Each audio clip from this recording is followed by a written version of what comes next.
विदेश में बैठकर झारखंड में आतंक मचाने वाले गैंगस्टरों की अब उल्टी गिनती शुरू होने वाली है। जी हां, झारखंड सीआईडी एक बड़ी कार्रवाई करने की तैयारी में है, जिससे तमाम गैंगस्टर को भारत में प्रत्यार्पण कर जल्द ही लाया जा सकता है। बता दें कि झारखंड सीआईडी एक अलग विंग का गठन कर चुकी है, जो विदेश में बैठकर झारखंड में आतंक मचा रहे हैं उन तमाम कुख्यात को खींचकर भारत लाएगी। चलिए पूरी कहानी बताते हैं कि आखिर मामला क्या है और कैसे किस रणनीति के तहत सीआईडी अब कार्रवाई करने वाली है। अगर देखें तो हाल के दिनों में झारखंड पुलिस के लिए कई गैंगस्टर चुनौती दे रहे हैं। साफ तौर पर खुद विदेश में बैठे हैं, कोई मलेशिया, कनाडा तो कोई पाकिस्तान में बैठकर झारखंड में अपने गैंग को ऑपरेट कर रहा है, लेकिन झारखंड में बड़ी वारदात को अंजाम दिला देता है। ऐसे में पुलिस के लिए चुनौती बढ़ रही थी।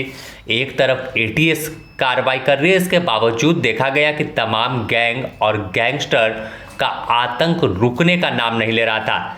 इसे देखते हुए सीआईडी ने स्पेशल विंग का गठन कर दिया, जो विदेश में बैठे गैंगस्टरों की कुंडली खंगालने में लगी है और टेक्निकल सेल के साथ साथ केंद्रीय एजेंसियों के साथ समन्वय बनाकर उन तमाम गैंगस्टरों का डेटा इकट्ठा कर, तमाम साक्ष्य इकट्ठा कर उन तक पहुंचने की कोशिश कर रही है, जिससे जल्द तमाम विदेश में बैठे कुख्यात को भारत लाया जा सके।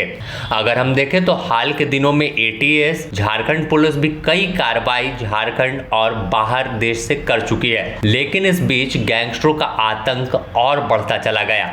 अब सीआईडी एक बड़ी तैयारी की है, जिससे राज्य में इनके आतंक को कम किया जा सके। सीआईडी की एक बड़ी टीम इस स्पेशल विंग में काम कर रही है, जिनकी नज़र हर गतिविधि पर गैंगस्टरों की है। अगर हम कुछ दिन पहले देखें तो गैंगस्टर सोशल मीडिया पर काफ़ी एक्टिव हैं, इंटरनेट का इस्तेमाल कर रंगदारी की डिमांड करते हैं, विदेश के नंबर से कारोबारी को फ़ोन कर धमकी देते हैं और फिर पैसा नहीं मिलने पर गोलीबारी और हत्या तक की वारदात को अंजाम देने से गुरेज नहीं करते।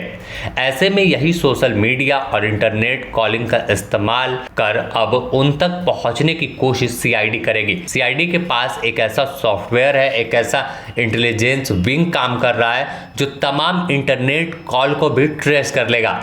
इसके साथ ही सीआईडी इसका तोड़ निकाल चुकी है और कैसे तमाम पहलुओं पर जांच करते हुए टेक्निकल सेल की मदद लेकर उन गैंगस्टरों तक पहुंच जाए, तो इस पर आने वाले दिनों में बड़ी कार्रवाई दिख सकती है। अगर सूत्रों की माने तो सीआईडी के पास कई अहम जानकारी गैंगस्टरों की अब तक पहुंच गई है, जिसके आधार पर आगे बड़ी कार्रवाई देखने को मिलेगी। अगर हम बात करें कि कौन गैंगस्टर कहां बैठा है, तो इसमें पाकिस्तान में बैठकर अपने नेटवर्क को चलाने वाला कुख्यात प्रिंस खान सबसे ऊपर है। प्रिंस खान दुबई में लंबे समय तक गैंग को ऑपरेट कर रहा था। दुबई से कॉल आता और इसके बाद वारदात को अंजाम दे देता, लेकिन इस बीच जांच एजेंसियों की दबिश पड़ी, रेड कॉर्नर नोटिस जारी हुआ। इसे लगा कि यह दुबई में अब सेफ नहीं है, यहाँ गिरफ्तारी हो सकती है, तो इसने ऐसे देश का चयन किया जहाँ भारत का दुश्मन माना जाता है, यानी पाकिस्तान।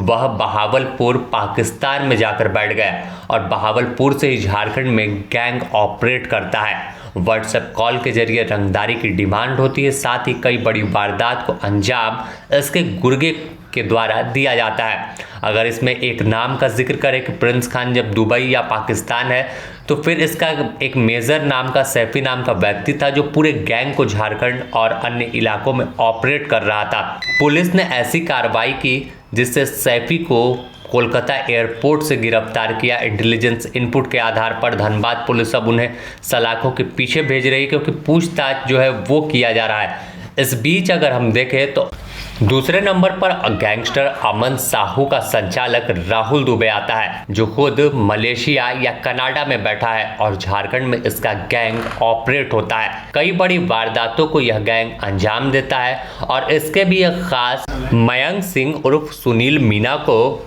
एटीएस ने पहली बार गिरफ्तार कर अजरबैजान से भारत लेकर पहुंची।